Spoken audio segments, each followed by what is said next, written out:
Hello everyone, I'm Angel from Video Touch and I am the host today. Thank you so much everyone for coming to the VMAC Forum, VR Spatiality and Visuality. We are so glad and honored to have our speakers today. We have Carrol Ho, independent producer, Kwok, designer, communicator, and maker, and Ivy Tsui, independent choreographer. They are creators of SWIM and SWIM 0.5.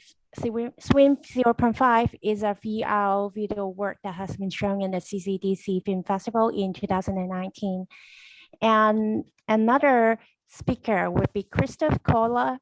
He is Belgian architect, assistant professor at Hong Kong U, and founder of Laboratory of Explorative Architecture and Design Limited. So thank you so much for joining the discussion today. I will let Carrol, Dylan, and Ivy start the presentation first. Hey, hi, I'm Dylan. I'm going to share my screen with you. We'll begin with a little slide right here. So we started the project as a design project in the beginning. You see this VR goggle. Behind that is actually a park. So that was something we named SWIM 1.0. But before that, I'll show you something on our website. So the project was called Hackabench, and it was one of the projects at Eldridge Bay Park. We were invited by the government to design new benches in the park. The idea was very simple. We tried to take the backrest away from the original benches and introduce some new elements to the bench. So during this process, we walked all around the park. We saw some area which was like this. There was a really beautiful grass lawn thing, but the bench was facing somehow backward. The design transformed it and become something like this. Vice versa, this is another one. It was sort of turning its back to the beautiful grass thing, and it becomes like this. You see the settings are quite relaxed, especially this one. This is a really popular one in the park. I have to line up for that. But the reason why we choose to design something like this was from an imagination. We imagined this green area was some sort of swimming pool. What if you are sitting by the swimming pool? Would you sit upright like normally in a desk or something, or would you sit more relaxing in a recliner? And to show this idea better to the audience, I mean to the park users, we decided to make a little short film. Looks a bit like this. I'm going to show you a little footage here. So we designed tandem benches around this park. Walk around the park, you see different kind of pieces, right? And some of them are bigger, some of them are smaller. When we introduced these 10 benches there, the users were very uptight. They didn't know how to sit in the bench. They were like sitting upright like this. And when I was visiting the park, the users were even saying like, can I really sit in these kind of benches with my shoes off? They were very polite. They were like, oh, this is prohibited. That's why we made a little project, like choreography, dance. So that's why you see all these as a choreographer or dance in your house around those benches. So this was the first trial, but this was not enough. It's too much of an obstacle.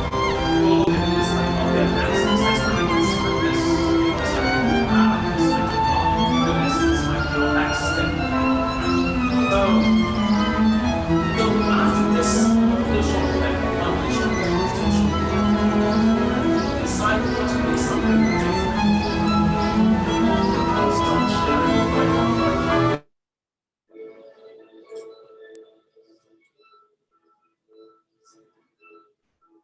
I'm going to share another one to you.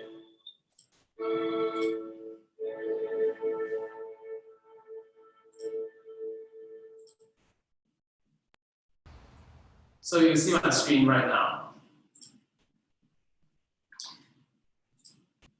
So after that little short clip, we decided to have a show in the park, a site-specific dance, some sort of experiment introduced to the general public.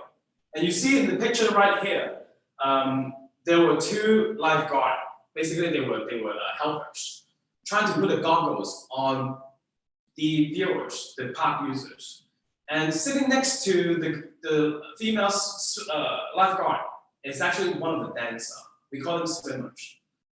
They were swimming, quote unquote, in the area. The idea is simple. We try to blur the boundary between the real world, so-called, and the virtual world.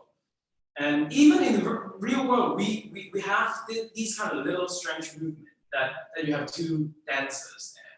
And you see two dancers sitting next to the granny, the grandma over there. The grandma has never experienced such things before. And you see sitting in the middle, it's a middle-aged man, has never tried on a VR goggle. And he is looking to the swimmer inside the goggle, because that's not an AR technology. That's nothing high-tech right there. And this is an even better picture, capturing the same idea, that you see the three dancers. They were dancing in the park next to just normal passerby. And you see that little kid pointing at one of the swimmers. But in fact, he is pointing in the virtual image over there. And that was a trick that we want to try on in the general public, in this real space. So I'm going to pass the stage to Ivy to talk about the movement, how she imagined the whole set to be like. Yeah, or kind of like a sequence of movements. And hi, I'm Ivy, and I'm an independent dancer and also a choreographer. And I'm very interested to connect or look into the interaction between the outer space and the inner space in the body. So what it means is like, if you imagine your body is like a balloon, and under your skin is a space, and out of the skin is another space. So how these two spaces interact, and also how I can express this kind of interaction or flowing in between these two spaces. And for me, I'm always fascinating to share what I have discovered or what I have seen in the normal space or so-called reality. And I really like to provide opportunity to like this kind of public community to have a taste of, you don't need to have a education or you have a certain standard of level of appreciating. You still can have a chance to have a taste of dance, have a taste of design, have a taste of experimenting or try something on. So from this, I think this is what we share as the choreographer and designers, that what is our imagination and what we want to share to the public and how we want to share it. Like Dylan and the team, they make a design to make an imagination for bodies. And I would like to make a sequence of movement to let something happen in the space to arouse the imagination and deliver what we feel. So as we talk a lot, we find some common points that because of the HackerBench number 5, the poolside launch design, that we share the same imagination of swimming pools. Like the lawn here, the grass is a very big pool. And the bench, actually, you can lie down there and you can imagine yourself is relaxing, chilling, smelling the water beside you and hearing the cheerful feelings beside you. So for me, as a choreographer or dancers, or much more sensitive bodies, the movement of swimming actually is my inspiration, and also the breathing. Like we always much more aware of our breathing when we are swimming. So these two main materials is in my choreography, which helped me to develop the sequence of the work in the park. And then we share, also say that, why we just do a dance there? Can we do some kind of like more unique way to capture this kind of movements or capture this kind of imagination that we can share, not just on a site-specific dance level? Are we able to discover and other forms to express our feelings? So that then I found that we kind of like separate into two forms. One is site-specific dance, and one is we try to use a 360 camera to capture my movements. So that we go through so many discussion about why we want to capture in 360 camera, where is it, and what is the space particular. Because as you see the photos before, the dancers is kind of like dancing or swimming above the lawn, like on the ground. So it's for you, for the live performance participation, you will think that, oh, actually the lawn is the water surface, and dancers is kind of like lifting up from the water, and then you can clearly see their movements. So we said, why not we really go to find a swimming pool to record the actual movement under the water, or how we can how we can create this kind of space or the very specific place in this kind of imagination.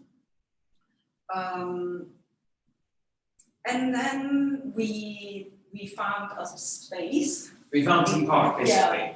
So we moved to, we found a specific location, because when you need to film something 360, you capture everything around you. But that's too deep in a way, so that's why we found a place, which is a swimming pool, but not a big swimming pool, a long swimming pool. That's actually the image in the swimming pool. That's Ivy's hand. Yeah, and this is some movement that actually I did in the lawn, but also in the water. Yeah.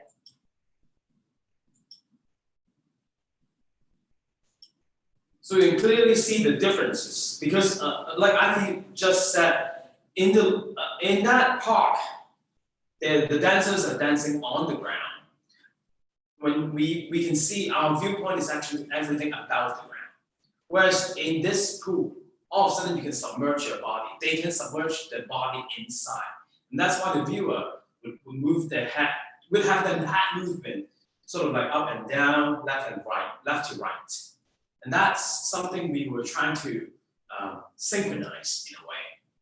And in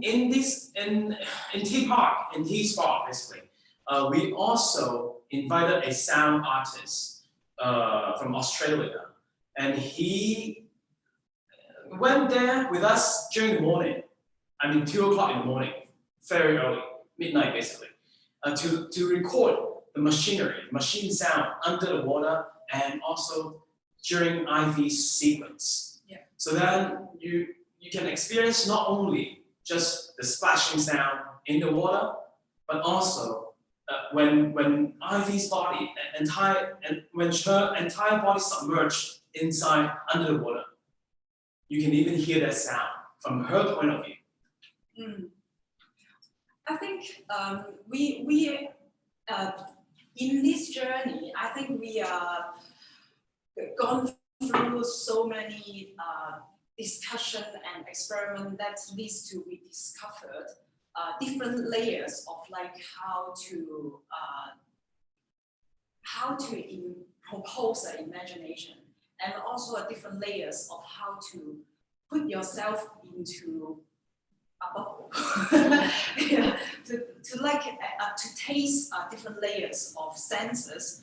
What I mean is like we find so many similarities of like encounter a 360 dance and also a site-specific dance, like actually surround you actually is a bubble. So similarity is like when I perform dance in front of you, actually it's a one long take live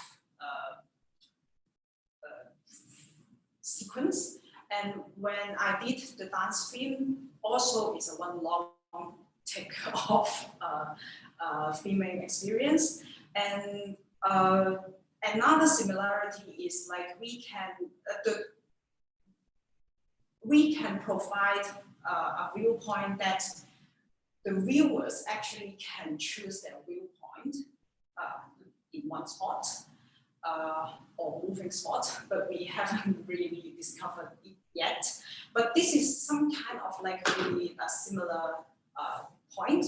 And the very different thing is like in the film, the 360 film is actually we created some senses. Like we just talk about Peter is the sound designer that he is recreating a very provocative or stimulative senses stimulation to the viewers. And for us in the live performance, also providing this, but it's in a very different way because I'm actually here to encounter your body. It's not by another medium. And the second point is like in the filming environment, we realize we control many things, like the sound, the lighting, the viewpoints. Even though we want to control the water surface, the leaves outside, but in the live performance experience, it's like we are welcoming the randomness and also the encounter of improvisation. So like we cannot predict somebody to encounter us, but we can instinctively to interact with them and have a nice conversation. It's kind of like playing jazz in a way in this kind of environment. Because for example, this was one of the funny moments. Because the kid was not our dancer. He's just one of the park user. And we were not trying to introduce ball game in the park. But all of a sudden, ball game was allowed in the park. So that kind of improvisation was a quick response of all these dancers in this site-specific environment. Whereas when we went to this totally different environment, we chose to go there during the daytime. Actually midnight, 2 o'clock, to record the sound. And then we wait for the sunrise at 6 o'clock. Then we start shooting from 8 to 9. And we had like 4 takes, like full-length thing. We never know what happened actually, but every take has to be like 7-minute take. It has to go all 7 minutes. And during the daytime, we try to, like Ivy said, we try to even wait until the water surface is calm enough to have the reflection of herself. And when she saw the sequence, she could break that image, break make some ripple on the water surface and to bring that reflection of herself. And those kind of things was so very controlled, as a control freak almost, that every single moment we had to kind of count it in. I'm going to show you a little bit of the video. I know it's going to be a bit laggy, but then, but still, it's worth a try.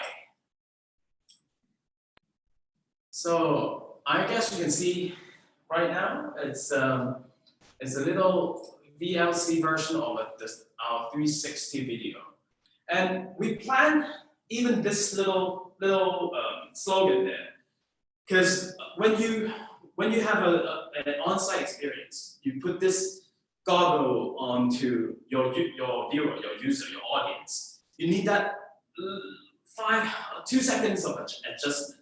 And they need to know where is actually the front. You don't want to start the sequence when it's actually behind the back or something, right?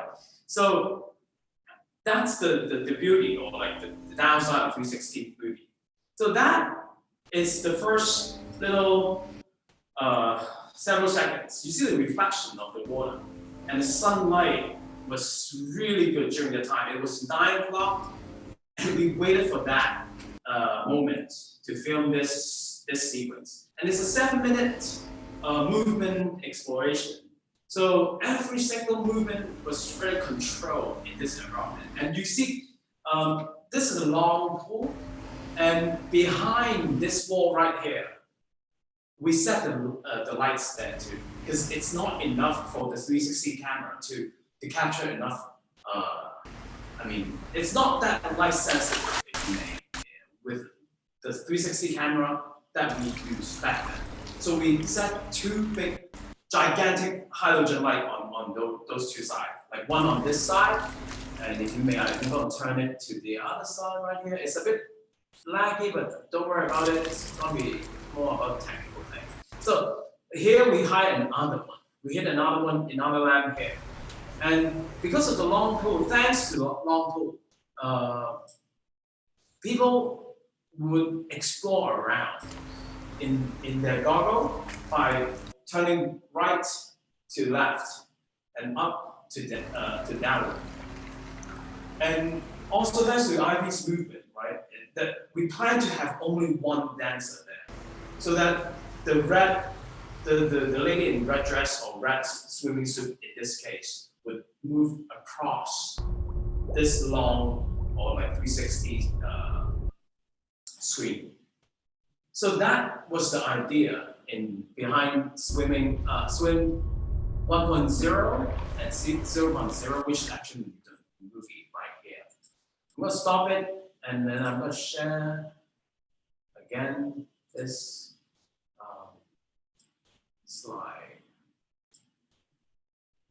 So that was our filming sequence in T Park, and then we move on from T Park to another location.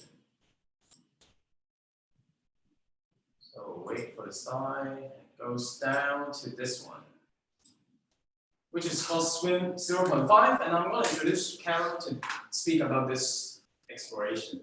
Hi, I'm Carrol. So I'm the independent producer, and actually I jumped into this project at this stage, Swim 0.5. And I know at the very beginning that Angel introduced us, like we present Swim 0.5 at Jumping Frames International Video Festival in 2019. Actually, we were invited to the festival, but because we already had Swim 1.0 already, which include actually 2 parts. One is the site-specific dance, the other is 360 video. So when we were invited to the Jumping Frames Festival, where we cannot do the live performance, we tried to deconstruct the whole project. So we found that, oh, maybe we should screen only the video. So that's we come to Swim 0.5, which include only the video. And while we still concerned a lot about the viewer experience, how they're gonna see the whole video, and what the atmosphere should be for them. So we actually deconstruct the video into a swimming pool space, and we built up a controlled space at Tycoon. So we try to recreate a very long swimming pool there, and from the video, like the screen here, you can see very minimal. Like we have this swimming pool elements, and the viewer actually can walk into this very quiet, cool and cold space, and they can choose. Oh, actually, we decide where they sit. So there is a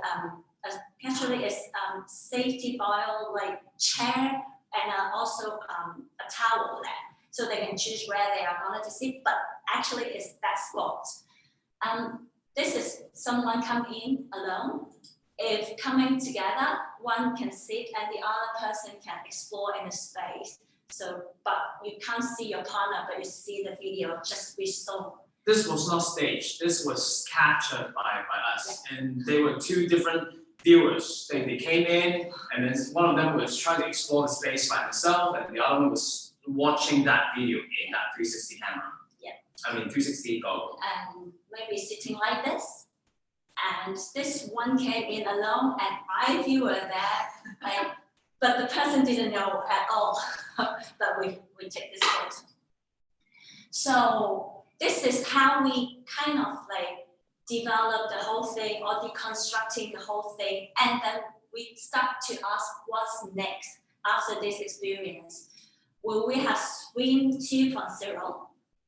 And why we are asking this question, because when we were playing with the VR goggle, we discovered, oh, would that be possible? That VR goggle is not a viewing tool, but it become a choreographic tool. So what if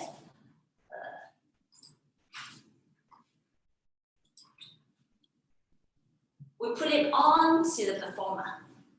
And we found that the VR goggle actually, when maybe it's a safety issue, you actually have a boundary, safety boundary you need to set when you put it on. And it's kind of distorting the viewer's sense when you stay at that, not playing the video. So this is Ivy like playing with the VR goggle, exploring the space and her own body. If you can see. I'm going to step in a little bit. In fact, this is actually Oculus Rift. So, Oculus Quest. So it has an AR function. Ivy is trying on that AR function to see if, because dancer has to rely on her visual a lot to know the distance and also the spatial relationship between her body and herself. But then when she's under the influence of this visual distortion of the AR device, her movement is a bit different from before. And that was something we were trying to explore, and we're trying to develop now to see if it's possible to have this AR experience of to influence the choreographer's choice of weapon, if you may. So the next one, SWIM 2.0, what will that be? We were imagining, would that be a viewer wearing goggles, seeing something, an AR or something else? Or will that be a performer wearing a VR goggle? So that's our question, and we are still on the way towards the 0.2 version. One last little note, actually SWIM is not really swimming, but it also means see what I mean in the whole experience. So I also want to add a little bit more sign up right here. It's a complicated experience, and we play along with the idea of boundary, like what Ivy was suggesting, the bubble. The body is as her own boundary, right? And right here in this image, you see that also another boundary that we deliberately set right there in exhibition space. The funny thing is that we always plan to have the viewer to enjoy that our planet visual in their goggles, right? So we try to make the experience perfect through that goggle. But what if we got the dancer putting on that goggle and the choreographer becomes a programmer and programs certain visual in that goggle? How would they move? Why would they move in such a way? And how would the viewer see us as just a normal size-specific dance viewer or anyone in the park? Those were the things that we are trying to explore and also trying to keep up with the current technology. So that's about it. That's our SWIM project. So yeah, Thank you. thank you. Thank you so much, Carrol, Dylan, and Ivy for the amazing sharing. And I am especially personally looking forward to further development of the SWIM project. And now let's have Kristof to share about his project on VR. Yes, thank you. Hold on, let me also try to share screen here. Hi, everybody. Thank you so much for the invite to talk to you, and thanks to the previous speakers as well for a very, very nice presentation. Mine will be totally different in style and content because I'm coming from a very different background. So my name is Kristof Crolla. My title for the talk is Augmenting Spatial Design, Mixed Reality Opportunities in Architecture, where I'm going to talk a little bit more about why I am very, very excited about the latest developments in mixed reality technology, and I want to highlight a little bit more from a design technical methodological viewpoint why these tools are going to have a very interesting impact in the design solution space that architects can work with. Basically, the designs that become possible in this day and age, because my premise in all of my work is that architects very often are quite restricted in the type of designs that they come up with because of the limitations of how we put materials together. So in all of my work, I've always tried to see how by hacking into the methods of designing and the methods of building, we can actually create a radically different environment that has a much greater artistic experiential component to it. So I wear, let me see if this works. I wear a few hats. On the one hand, I have my architecture practice called Laboratory for Explorative Architecture and Design. And I'm also an associate professor at the Hong Kong U Faculty of Architecture, where I'm also directing the Design Plus program, which is a multidisciplinary design program that we've recently launched. So the work that I'm showing here is kind of framed in this setup. I want to start with a few references from, this is a video from Keiichi Matsuda. I know it's probably quite shaky on your end, but it's fine. It's basically showing how a few years ago, people thought a future with mixed reality or augmented reality could be. So you see people moving into a city space where everything is tailor-made and everything is augmented with information overlaid on top of your everyday activities. Like when you go shopping, your products are animated, you get real-time information on nutritional values, all kinds of apps become immediately available. And you can start to see how we're starting to move towards that to a certain degree, but we haven't gone that far yet. But in this video, Keiichi Matsuda was even starting to think how even a religious experience could become totally integrated in these virtual environments in a very fascinating, different way. So I think that's a very, very interesting reality to be operating within, because we're slowly starting to inch towards that. As you all know, in the latest iPhone 12s, they've integrated these LiDAR scanners, which allow you to instantly hook up to an AR environment using depth mapping. So with tools like this, you can scan your environment and already today have these real-time augmented overlays on top of it that will give you information as you're navigating across the city, or if you want to have information about the buildings. So we're starting to inch towards that type of environment. You've probably played around with the AR kit or the reality kit on iPhones as well, where you can just Google what a T-Rex would be, for example, and you can place a moving 3D model in your living room, which is really fun for kids to play with. So it gets this nice educational facility. Lego is pushing forward where, again, for children, the inanimate objects become animated when you're looking at them through your handheld devices. So, or IKEA made its own app that allows you to basically place the furniture in your living room right away. So you start to see that the original video that I showed you in the beginning, while it's projecting a very extreme future, in the recent 3 years, we've really started to move towards that. I don't know if you've been lucky enough to have one of these on your heads, which is the HoloLens second generation. It's the recent device released by Microsoft that basically allows you to do a graphic overlay of virtual content on top of your real world environment. So you can still move your hands around, but augmented reality information can be displayed on top of that. Now, 12 years ago, iPhones or smartphones were really expensive and hard to get around. Maybe today, HoloLenses are hard to get around, but I can guarantee that in 5 years from now, the price for these types of tools are going to drop dramatically, and they might eventually, maybe the HoloLens 12 might become a very light device that anybody maybe can afford, or at least in the developing world, anybody can afford. So this type of technology, while being much more recent, its affordability is increasing, and very soon they will have as big an impact in our everyday lives as an iPhone might have. And Microsoft was projecting these types of applications, for example, here where you'll see people in a medical environment looking at, in this case, somebody's leg, and in real time, you get the live streaming from the MRI information onto the workspace of the doctors or the surgeons, where they get this information added into their environment.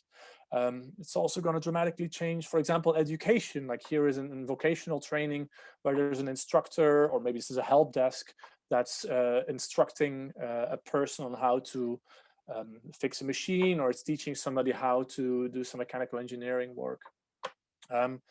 You can imagine that this type of augmented reality is also going to have a big impact in, for example, everyday traffic, where latest electric vehicle designs are starting to experiment with the projection of information onto the windshield in front of you to give you real-time feedback of your driving environment. So this type of impact is going to come quickly. And this is a very interesting and fun project that was done where a collaborative art piece was made. So everybody who downloaded this Snapchat app in London could basically use this handheld device to start painting the walls of the street and create a collaborative artwork. So the technology is moving forward fast, and it's already starting to impact. So a few years ago, actually a year and a half ago, kind of jumped onto this field to see what it would mean for architecture design and the work that I'm doing. So just to clarify for the people that are maybe not that familiar with it, there's mixed reality is a term that encompasses different parts of it. So virtual reality is this immersive experience where you put on your goggles, you separate yourself completely from the surroundings, and you're submerged in a virtual world where you can see realistic sounds or images, and all your senses theoretically can be turned virtual. So nowadays it's primarily still just vision, but maybe sound in the future, maybe also taste or smell or touch could become part of a virtual experience. So that's when you're kind of teleported to a parallel world. Within architecture, that's very interesting because you can make these immersive environments and experiences like you would have in the gaming industry. But in the real world, this does not have as much impact as augmented reality may have. So augmented reality is when the real world environment is augmented with computer generated sensory inputs such as sound or audio or graphics or data or GPS data. And with that, you're able to basically augment your real world experience. And that would happen through these custom headsets that I just showed. Mixed reality is really the merging of this real and the virtual world together, where the objects in both worlds tend to coexist and start to interact potentially with each other through sensors and responsive environments. And that's when it starts to get really interesting for architectural design production. And then extended reality is basically this umbrella term to keep everything together. Now, this was a projection by TechCrunch, this think tank, made a few years ago, that by this year, 2021, the extended reality market would be a massive market globally of $108 billion US dollars, where they predicted that this is pre-COVID, that they predicted that education would take in a big chunk, but you see also architecture and engineering in there, retail, healthcare, manufacturing. So with COVID, I'm sure this graph has even changed more because people are more confined into their private spaces, and the communication of data through mixed reality or extended reality devices can take a different twist. But this graph I put up here just to show that I thought it'd be interesting to start looking at is from an architectural design and construction point of view, what the extended reality could really mean for design production. Again, just to show, you all know Pokemon Go. The value of this game passed $1 billion US in 2020. So there's of course a great interest from society in these types of tools. So why did I get interested in this? So in my previous work, for the past decades, I've been working on this premise and to this day and age, your washing machine has more computational power than NASA used to put a man on the moon. This was true already 5 years ago. So computational power has become this resource that everybody has at their disposal. The computers that NASA used to put somebody on the moon 50 years ago was less than what we have in our washing machines at home right now. That's how smart our devices are becoming. And yet we're using it all for kinds of silly, banal things like Instagram or Facebook, but it's a raw resource that we can use as a design and an implementation resource as well. But the problem, another example here, your Apple AirPods right now have more computational power inside them than an iPhone 3 had. So the speed of computational capacity is going exponentially. So at this point in time, everybody anywhere in the world has more computational power at their fingertips than we ever had before. The problem with it is that the future is already here, it's just not very evenly distributed. If you want to build something, say in rural India or in rural China for that matter, you may not have access to all these high-tech devices. So how can we still have a bigger impact in the built environment using these types of technologies? Now, a few years ago in India, smartphones were being sold for less than $4 US. So I can imagine that a few years from now, smartphones with augmented reality capacity will also become available for a very, very low price, meaning that this technology of augmented reality is something that you will be able to take with you anywhere, including into rural India or rural China. Whereas working with a big robotic arm, for example, to build your architecture, that will not be possible. So I became very interested in this type of technology because in all of my work, I'm trying to expand in what I call a post-digital architectural context, which is where we're trying to use whatever technology we have available, and then we're trying to maximize the design outcome that we can have with that. And in all of my work, I'm looking at what I call building complexity, where we're trying to see how we can design complex spaces or non-standard designs, let's put it that way, through the very simplest of means. How can we make exciting, different, alternative spatial design solutions that perform well, that use environmentally sustainable construction methods, that create good lighting, good thermal performance, etc. How can we do that without needing to rely on expensive tools and techniques? How can we do that in a low-tech and a low-cost environment? And that's where mixed reality comes in. As a very interesting tool. So this is a diagram here from 1992. So that's about 30 years ago when the first ideas on what a headset could be, an augmented reality headset could be. And this is a very coarse drawing that was put up as part of the patent for it, where you can see that back then they envisioned this type of goggle that would allow us to project instructions in front of, for example, in this case, mechanical engineers field of view. So it says here, drill here with this diameter all the way through. So they were envisioning a type of, rather than thinking about gaming or shopping or whatever, they started to think primarily from a manufacturing perspective. And you can see that only 30 years ago, it was actually really difficult to imagine what technology we would have. So you here see a cable waist to a waist-mounted computer. So they could not even believe that you'd be able to have a computer that's as small as a smartphone that you could attach to your head. Voice command inputs didn't yet exist, but they were envisioning it. They didn't yet know how to project light onto your retina, so they're thinking here about high brightness video tubes, which is of course not how these HoloLenses work nowadays. But 30 years ago, they were envisioning that we would be able to basically use this as a device in architecture, construction, implementation. And nowadays, with the HoloLens 2, this is exactly what this has become. So the block on the back here is actually a full-blown computer, and then the lens in front, that small device, is where the information gets projected over your eyes. This device has multiple cameras so that it can scan its environment, it's voice controlled, it recognizes your gestures. So in the span of 30 years, we've been able to expand and excel beyond what they had been thinking of before. And this is exactly what the diagram from 92 showed. You can expand this type of information on top of the hands of the people that are working. So a very fascinating environment to be in. So I'm going to show you a little bit of my work, what I've done in recent years, and how I believe mixed reality is really going to change this. So I've been working quite a bit with bamboo in recent years, partially because it's the most sustainable material that you can build with, and it's available in the largest growing urban populations in the world. So these are the 12 biggest cities by 2030. So if we would be able to build more with bamboo, we would be able to help reduce the carbon footprint of the construction industry and of the built environment. But bamboo is a very difficult material to build with because it's a natural material.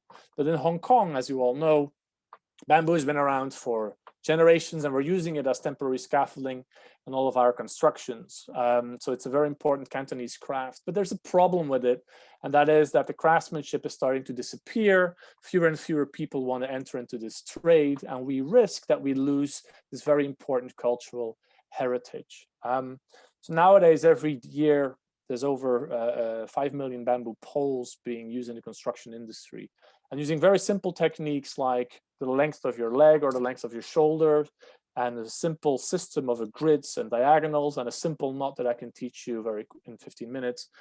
These people are able to make these very nice structures. They also make, as you all know, these Cantonese opera theaters together with local communities who chip in to pay for them. In non-COVID times, every year, there's over 40 of these being built across Hong Kong. So it's again a very unique architectural project that relies entirely on this craft. But this craft is disappearing because fewer people want to enter inside this trade. So a few years ago, we built this pavilion. And why I bring this one up specifically is because we were developing techniques that with mixed reality now, 6 years later, would dramatically simplify the whole construction. So how did we build this place? So this was in front of Megabox in Kowloon Bay, where the client, which was the government, asked us to build a shelter for the theater, for the terrace that you see over there, using bamboo. And so bamboo, as you all know, it's a hollow stem with diaphragms in between it. And it's actually a material that works really well in bending because the frames prevent the pipes from buckling or flattening down. So what we did is we used exactly the same Cantonese craftsmanship, bamboo scaffolding technology that you see here. We injected a little bit of computation in the design process and in the construction implementation process. And all of a sudden, we could change the design solution space of this traditional century-old craft to produce a radically different architecture that is spatially much more exciting, more contemporary. It's capable of hosting different types of events. The idea being that by augmenting the craftsmanship, we can give it a lifeline that would allow it to still survive in the 21st century. So how do we do that? I mean, with digital tools nowadays, it's easy to simulate how a line would behave if you want to straighten it, if it wants to straighten itself out, or how a stick would behave if you bend it, or how a network of sticks would behave if they all want to bend simultaneously. So what we did is, with a group of students, we designed a whole series of models to come up with a typology for this project, the ZCB Bamboo Pavilion. And then my team and I took this in our digital environments and created this simulation that would allow us not to draw the pavilion, but actually have it emerge and generate it by creating a physical simulation environment where we draw these curves up, we give them a behavior which is similar to what the behavior would be of bamboo, and then we kind of press play, and the system automatically calculates or finds its balance in the creation of this final shell structure. So this was not drawn up in a normal way. This was a system that we designed, we gave it behavior, and then the system, the design actually emerged from it. So this is the pavilion seen from the top, 350 square meters, 200 people can go in.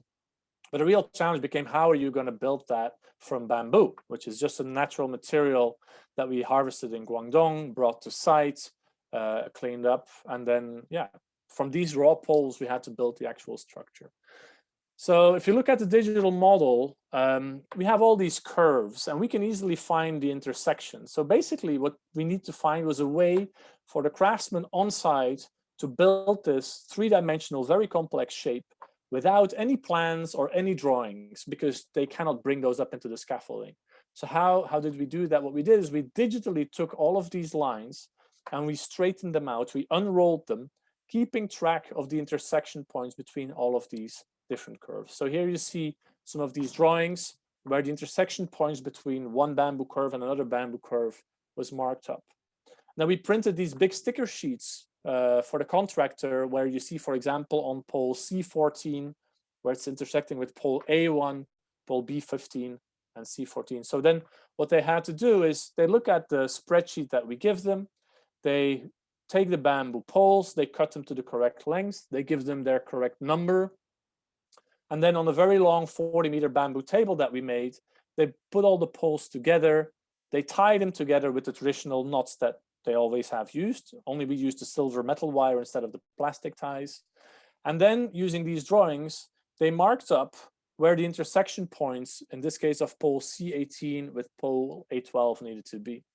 And then on top of a temporary scaffolding that they built at the same time, they basically hoisted these very long interconnected bamboo poles and then slid them over the starter bars, which were anchoring it to the foundation, to basically one stick or one interconnected stick at a time, slowly weave a bamboo basket the size of a 3-story building.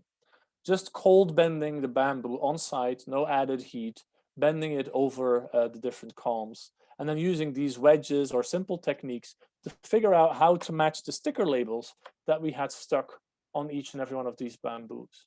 So here you see them trying to get everything as close to each other as possible, and then using metal wire to tie the whole thing together. And by doing that, in a span of 4 weeks, 5 weeks, they managed to weave together this very large bamboo basket. Then that needed to have a skin on top of that. So what we did there is we couldn't 3D scan this object because it's way too complex. So what we did instead is we realized that everybody had a smartphone in their pocket. So what we did is we measured all the triangles by hand, just like you would when you're going to get a tailor-made suit at your tailor. And then they punched these numbers in a spreadsheet that was just a Google Doc that we shared amongst all the craftsmen. And then with these numbers, we could reverse engineer the cutting pattern that we needed for the actual skin that would go over the project. We could make paper models of that to test it.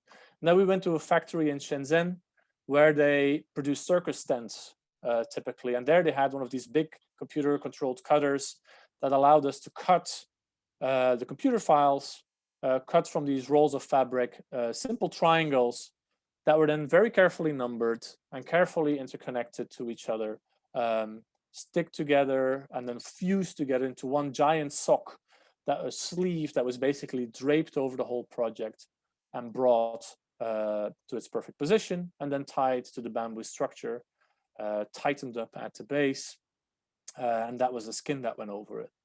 So what you see here is a very unique structure, the largest bending active bamboo structure ever built in the world. That's done entirely with bamboo scaffolding craftsmanship and a little bit of computation in the design side of things, and then a very logical construction sequence using these stickers and using these labels. It was still quite difficult to communicate because the paper and the stickers, that's where the communication became very clumsy. So since then, although it was a very interesting project and it functioned very well as an architectural design space, and it was a beautiful event space where we had all kinds of exhibitions underneath it. So here you see what we're trying to do. We're trying to create the shield that would hide or block away the commercial corporate architecture and the surroundings and bring the focus back to the exhibition underneath. So here you see some of the models and to the beautiful park that's around it. And here you see the logics and the simplicity of the tectonic system underneath it. But so what we're trying to do with this thing is to augment what is possible with traditional Cantonese craftsmanship. But the problem with it is Hong Kong doesn't need these type of structures. Since then, we've been trying to see how we can communicate across borders and get these to be implemented, for example, in other countries like in Yangon, this is in Myanmar, where we're working together with an NGO to try to see if we can build one of these pavilions for a local school community and an urban farming community.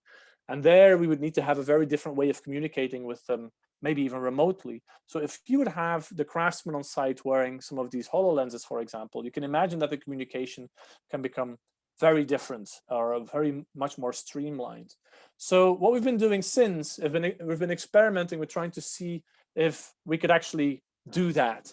So a few years ago, a year and a half ago, we did this art installation together with my colleague and my PhD student, Garvin Gupul, at the Chinese University of Hong Kong, where we thought it would be interesting to see, can we make the most impossible complex shape that we could design and come up with from bamboo splits with 30 people working on this at the same time to build it without using a single plan or a single drawing. So we drew up this very, very complex shape.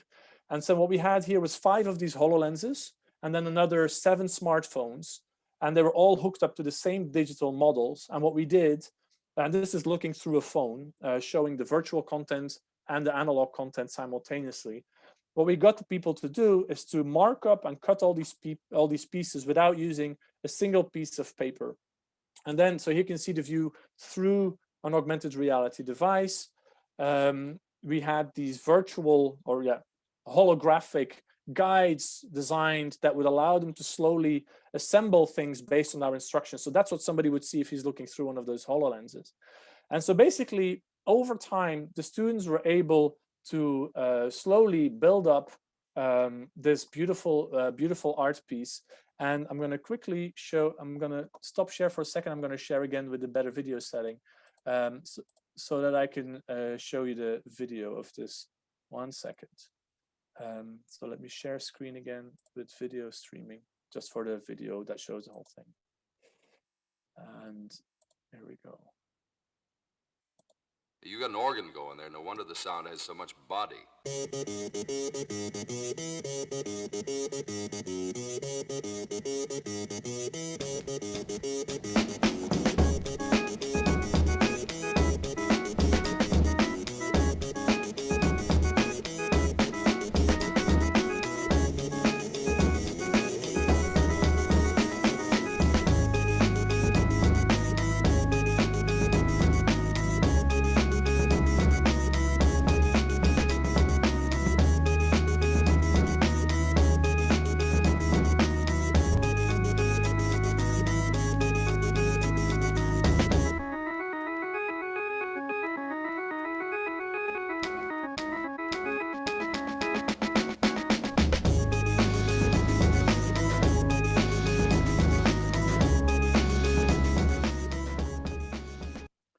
So let me share again with normal settings.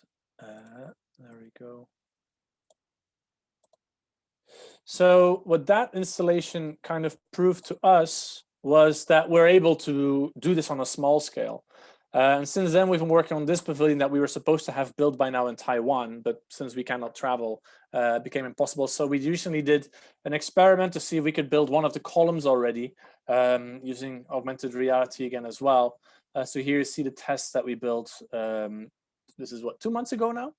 And so the idea here was, again, that we would work with HoloLenses and get the students to assemble the whole complexity of the piece using no paper guidelines, no typical drawings to push it forward. So here you see the type of annotations that they would see on the ground, all shared from the same model. And then here you see the marking up things, not using any typical architectural drawings again. And then gradually, as this thing builds up, what was very interesting is that we could test in real time to see if they've been building them accurately. So here you see what the structure should do and what it did in reality. Because bamboo, it's a natural material, it always behaves a little bit different than what you can simulate. So this allowed us to test in real time what the performance of the material was, or of the geometry was, in relation to our digital models. And it allowed us to optimize our models in real time to the observations that we could see on the ground coming from it. So here you see us in the process of assembling the grid parts together. So again, this became a visual guide on how to bend things and how to connect everything together. And then, yeah, here you see the students using zip ties and whatever materials we had to actually make that connection. So a few people are wearing HoloLenses, instructing the people without these devices where to do what. And then, yeah, here you see the final piece. So it kind of worked out, became a very strong structure, although it's a very light material. Yeah, so we're quite optimistic with that. So we're looking forward to building that again in the future. But then what's really interesting, so once you have done your built system, you see these little white papers with a black code on it and then the purple blocks on top of it. So by tagging the structure with these trackers, we can then afterwards, once it's built, just walk around it with the HoloLens. And basically, here you see the lady recreating a digital model of the as-built just by looking at it and by going in front of it. So just by walking in front of all these trackers, she's able to recreate a digital file of what we have built on site. And then by having that, we can then basically evaluate it for its structural performance, its safety, or on how to make a skin that would go over it. So we're very excited about what we can do with all of this. I mean, bamboo is one material. Other people, like, for example, the people at Fologram have been doing similar work with different architectural materials like brickwork. So here you see these people who have never worked with digital files, never worked with computers, actually building a very, very complex brick wall using a HoloLens. And basically what the architects do is they design these visual guides that are overlaid onto these people's field of vision. And with their century-old technique of bricklaying, they're able to produce these very complex patterns without any additional cost. Now, do we need these types of complexities? No, maybe not. But the fact that this becomes part of our arsenal of tools to design and work with is very exciting, because it means that we're not as restricted in our built environment. Another example, this was 3 years ago now, a team of friends of mine won a competition to build this complex pavilion in Tallinn for the Architecture Biennale there, entirely from bent plywood. And they managed to build it as well at a very low budget. And every piece of wood here is totally different and unique. So it's a very complex art pavilion, art project. And this was, again, entirely possible by manually bending these complex pieces one by one, again, using these holographic types of instructions. So while I've been focusing a bit more on bamboo, across the world, friends and colleagues are working with different types of materials, basically just expanding our coloring box with new colors and techniques that will allow us to make more interesting architecture.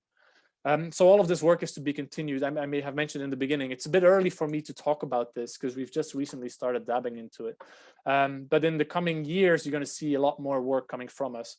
One very exciting thing that I haven't announced publicly anywhere yet is this fall, we're going to open up a big sculpture in Salisbury Garden on TST for the Hong Kong Museum of Arts, where we've been commissioned to make a very large mixed reality art piece. And this has not been shown to the public yet, but it will basically consist of 2 steel bases that become basically the receptacles for an augmented reality overlay that goes on top of it. And we're still very much in the trenches trying to figure out how to do that. But the idea is that through smartphones and all kinds of other devices, people will be able to bring in content from the museum over the structure.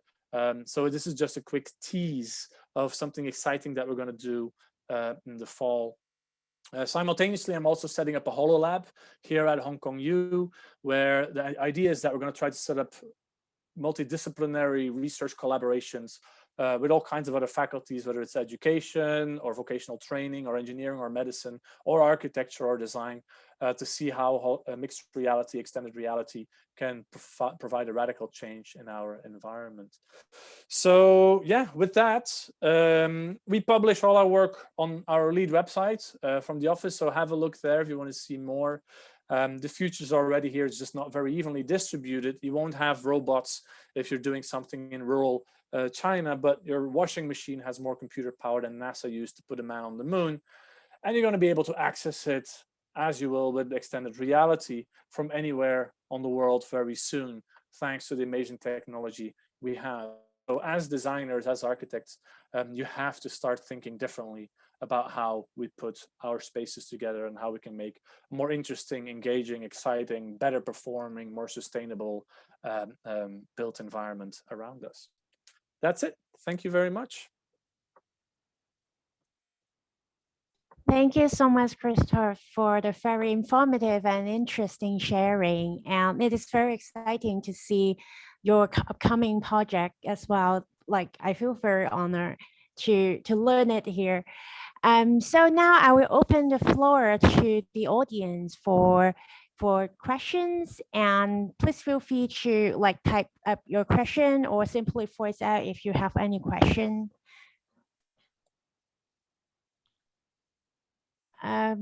Or maybe let me go first. I start with a very simple question: that why were you interested in VR, AR, or other extensive reality in the first place?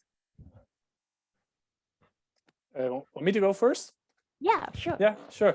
No, I think the one of the biggest so I'm interested in digital technologies because it allows us to design very differently than what we have been able to do before. We're able to draw different types of spaces, different geometries that can be more interesting from a formal perspective, but also more performative. Like we can build a more sustainable, more environmentally friendly.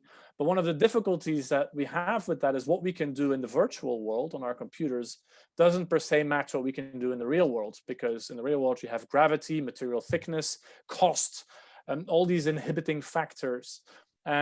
Augmented reality or mixed reality opens a window to bring those two worlds together. And in virtual reality, it can be more experiential, or in, like as I was showing in the first video, you can put a holographic fake world on top of a real world, and that's fine. That's fun. That's great. That's very entertaining as well. But you can also change the actual physical built environment to make the real analog experiences more interesting. And to get there, communication on site is always a big problem, because different from an artist, typically, depending on the scale that you're working with, as an architect, you design things and then you hand it over to other people to implement. And by engaging in that process more hands-on, by creating communication techniques and strategies to talk differently or better to people on site, I think all of a sudden the agency of architects increases, or of designers increases. Whatever we can dream up virtually now can more practically be built without per se increasing cost or without per se increasing complexity. So it does require a radical rethinking of the framework, but the reward from doing it is that we can have a much more engaging built environment around us. And it doesn't have to be as extreme as maybe the more sculptural work that I've been doing. Even in normal or more mundane architecture, I think there's great opportunities as well to rethink the paradigms from which we're building. So yeah, that's the main reason why I'm jumping on it. I just think it opens up an entirely different world that's really exciting to explore and discover. Thank you. So how about Carrol, Dylan, and Ivy? Yes. I guess it was easier to, I was newbie during that time. I don't do really virtual stuff, but it was a new toy available back then. And to have people to imagine the swim, the lawn, the garden as a swimming pool was a bit difficult, right? So we had to give them some hints.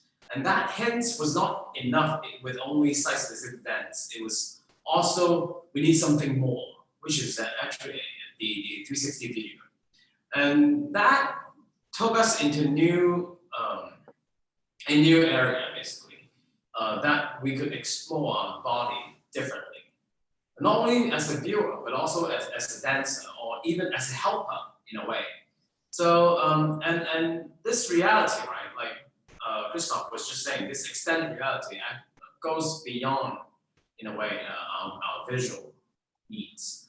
And also then, well, dance or any other kind of performing arts, it's very visual driven. What if we can bring that experience towards the audience and bring it closer to them? For example, you go to the cinema, well, that's easy. You have a seat, you sit there, and you have this so-called 4D sort of experience, right? But if you go to the black box theater, you always have a dancer you're viewing this dancer from a distance. But with this technology, all of a sudden it brings another layer to your total experience, and also to the dancer, right? And for example, you can all of a sudden feed some new instruction to the dancer, and the dancer can improvise again, like jazz, but all of a sudden everyone else can play along, not the skilled musician or the dance itself, right? So that was the reason why we tried to explore this technology, even though we are not expert in this area. But I guess that's also very important, as when you become an expert or programmer or like coder, right? You become so much, you got so focused into that technical aspects, whereas like without us as outsider, right, we can feed our needs to the so-called technician or like programmer or like expert, if you may, and we bring different kind of perspective to this whole collaboration. Mm. Let me pick up on that maybe, because one of the things, so I mentioned we're trying to set up a HoloLab here. We're just in the very, very early stages, but a vision for soon, hopefully in the near future. I don't know, you've probably all seen The Matrix, right? 20 years ago, where they were doing this 360 camera shooting in front of a green screen of somebody who's like doing this spin kick or something. So Microsoft has been working on this technology to make that possible in real time, where you would, for example, have a performer like Ivy dancing on stage, and then 360-degree cameras would capture her in real time. In real time, turn that into a live hologram that can then be streamed to anybody anywhere in the world through either a HoloLens or maybe through some sort of a holographic projection in your living room. And I think in sorry, in this day and age where we're all craving to have more of these cultural experiences again, but it's not possible because of COVID. Imagine if the whole performance art industry could change like that, where Ivy and her team are still performing somewhere else in an industrial building in front of these cameras, but all across Hong Kong, people can bring the performance into their living room, just see it in a small scale onto their table, or they can put it big scale on Victoria Harbour, and people can walk around and interact with it. I think it's going to dramatically change what it means to communicate with each other in many, many different cultural forms of expression, not just design. So while 20 years ago, the idea was kind of tested in a movie like The Matrix, I'm sure that 10 years from now or 5 years from now, through some of these HoloLab infrastructures, it's going to become a very real and very new type of artistic experience I'm really excited about. We were even, when we were looking at your presentation, right, the augmented reality that you present to us, everyone can be a builder, right? Everyone can be like a bamboo scaffolder. What if your technology can be applied to a dancer, for example, and then you give the dancer, the choreographer can give the dancer instruction through that construct that you built? I think that would be very exciting too. Something that we want to explore, at the same time. Yeah, definitely. Yeah. Let's do this.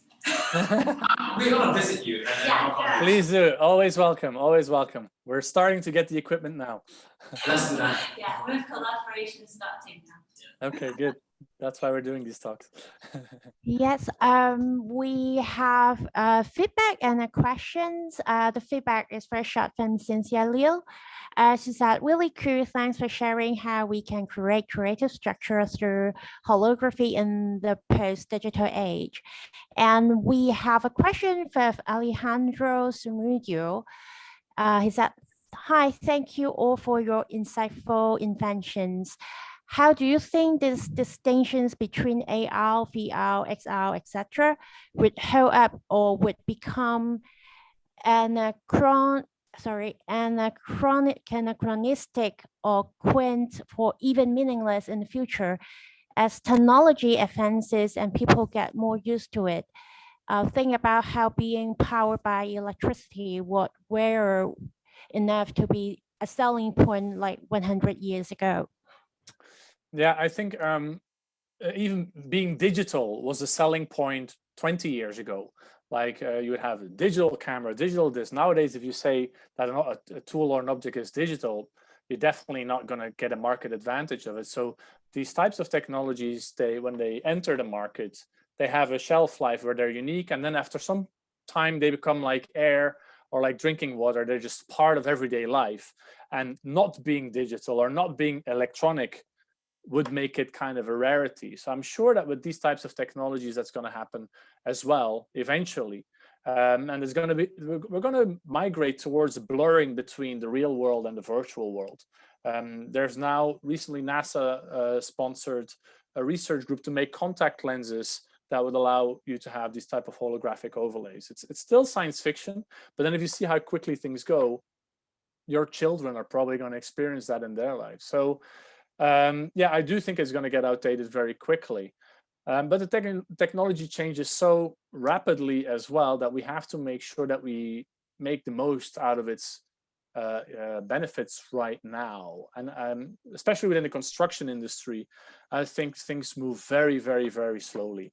We're still building very much like we've been doing. Like the latest biggest invention in architecture was maybe reinforcement in concrete 150 years ago, or the elevator or the AC or something. But recently, not much has really happened, and the spaces that we design, they just get taller, but not per se much more interesting. So I think at this point in time, the next generation of architects definitely needs to see how we can make, create a new world that responds proactively to these technologies that we have at our disposal.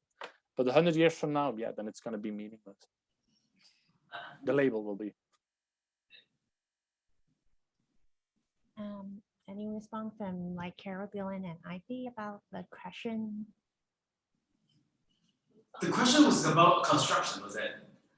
Yes, to construct a dense environment. I think that's something we may try to do, but I don't know.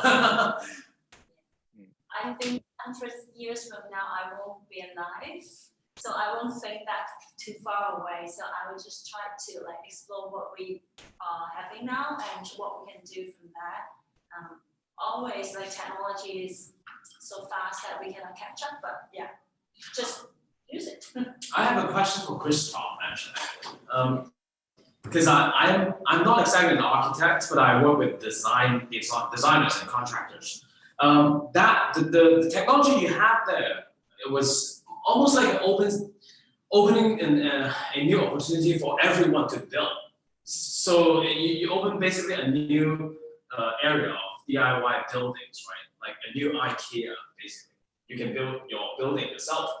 But when it comes to building or bamboo scaffolding, in that case, craftsmanship is one thing. How do you see that? Because when you have students building things like video games, it's not only virtual, right? It's augmented reality. So they're dealing with real material.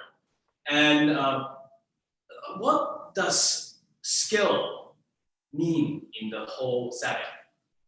We've had many discussions within our team here about that recently as well. Like, and IKEA is a very, very good example because the designers at IKEA which would then be the architects maybe, have been working very, very hard to simplify the products and improve them and make them perform better over time. That with every version becomes cheaper and cheaper, easier to put it together, easier manual, like anybody can do it. It doesn't really require any skill to do it. And yet in Hong Kong, IKEA probably makes most of its money from the people that buy a piece of furniture and then still hire somebody from IKEA to come and put it together in their living room. Because people don't want to do it. They don't want to get their hands dirty. So there's this romantic myth, I think, that people actually want to build their own houses. They don't. I don't believe that. They want to engage in it, except in some of the more communities with lesser means, where they're really challenged in their environments. Like if you go to a slum or to a favela, the people build their own houses out of necessity. So in those environments, the conversation changes quite a bit. So community-based building or actual construction as a recreational thing, yes, that I see happening. Just like we do urban farming, not to feed our population, but just because it's nice on a Sunday activity to spend some time gardening in a new territory somewhere, but it's not going to uproot the whole agricultural system of our cities. I think within construction, it's going to be the same. There's always going to be a world of construction workers that are skilled, that have their own trade, that architects design for and design with, and that clients and employing architects to respond to their need. But some things do change because architects we are restricted by the craft that we have on site. Like in Belgium, for example, where I'm from, everything is brick. If I want to build a beautiful brick house, I just give 4 points of the corner and the craftsman can build the whole house. If I would do that in Hong Kong, it would be a disaster because there's no tradition of brick building. Here it's something else. Bamboo in Belgium, forget about it. They won't be able to do it. So every location has its own craft that is typical to that location and that gives it also some identity. Now with augmented reality, what you can do, similar to what I did with the bamboo structures here, is you can start to augment it. You can change it a little bit. You can tweak it without really changing it fundamentally, but just by augmenting the craft itself a little bit. And all of a sudden, from a designer's perspective, an entirely new world opens up. And that becomes very interesting. You're not going to have the people from the zero carbon building build the bamboo scaffolding for us. It's still the same craftsmen that are doing it, but all of a sudden what they can do is radically different. And as I was mentioning in the talk, bamboo scaffolding is disappearing. The trade is dying. There's a real chance that 30 years from now, there's no bamboo scaffolding in Hong Kong anymore because nobody wants to do it.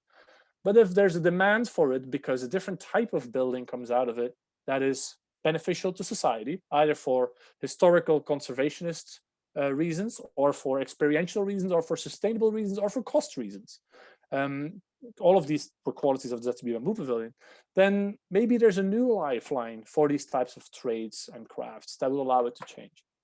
I mean, a good way to compare it, like, you know, in Japan, people can be heritage. Like a Japanese swordsmith who makes samurai swords, they can themselves personally become heritage. And then the government, the Japanese government, will support them financially to continue that tradition. Not because anybody needs samurai sword anymore, but because there's a great cultural, historical value in it.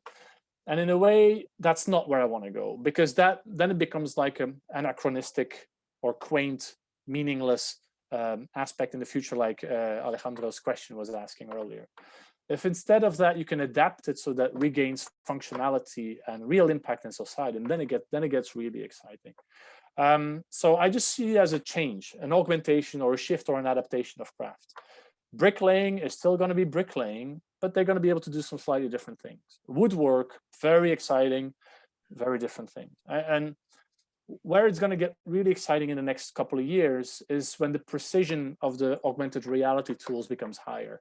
Because right now we're still talking about centimeter accuracy, multiple centimeter accuracy. Microsoft is promising that we're going to be able to get to millimeter accuracy. And once we're there, then you can really start using it in architecture with normal materials. So yeah, I think we're going to see great change in the near future coming from it.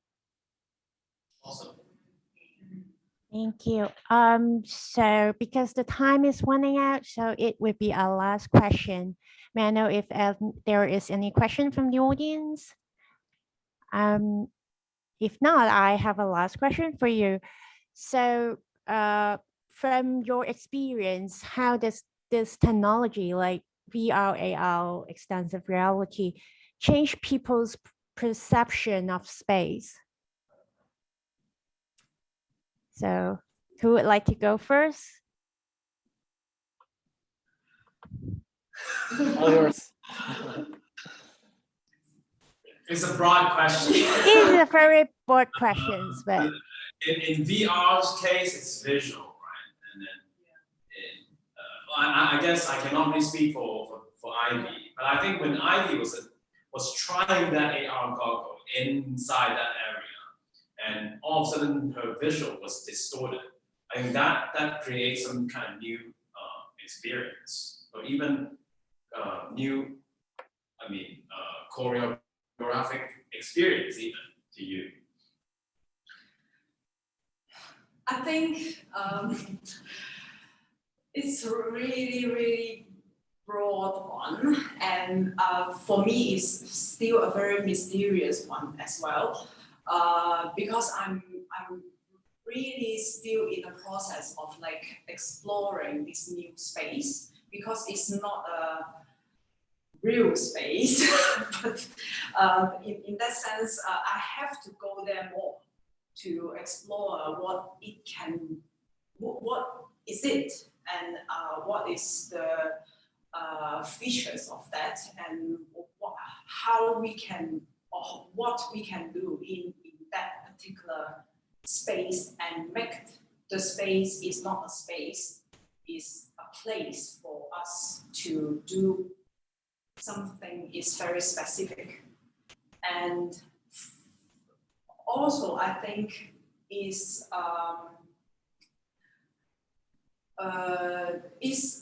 I think we are always talking about how we see and different layers of seeing and readings and watching, and when we broaden up what is seeing, and actually we are dealing with so many visual language that we already developed and in the history, and also we are developing a new kind of language, seeing language, visual language, I don't know. And this is not 2D, or it's not just symbol anymore. So I think we all work on that, and so it's a very, very open question for me now. Yeah, no, I think the boundary between virtual and real is still very strong. Even in augmented reality, it's still very artificial. I mean, even the device on your head, or like you can even get seasickness, like car sick, when you're wearing your VR device too much. And they're still trying to figure out how to blend these two worlds together. But if you compare the tools that we have now again with the ones from 10 years ago, it's really going very fast. So it's going to become very exciting when, similar to the first video that I showed from that artist, when the worlds really start to blend together, and the blurriness of the lines becomes something to play with. But just definitely from an artistic perspective, there's a world of opportunities there to challenge perception, interaction, space, all of these things. So yeah. So as long as you have this device, right, you're viewing the visual information from a distance still. It's not really on your retina. And I think that creates that seasick experience, because all of a sudden that 1 feet, or like that 1 meter, it's not 1 meter anymore as we understood before from our retina. We are still decoding that information on that device, through that device. So but I think that's a gap that we have now, but I think that also opens up some sort of opportunity for a spatial artist can go into. And I think that's something we are quite interested about, that glitch in a way. Great. So this is the end of our forum today. Thank you so much for your wonderful sharing and discussion. It is really an honor to have you today in this discussion. Thank you so much. And thank you everyone for joining the discussion today. Thank you. Thank you for the opportunity. Nice to meet you all. Thank you so much. We should look for you. Yes, let's meet up. Yes. Bye, everybody. Bye-bye. Yeah, bye. Bye.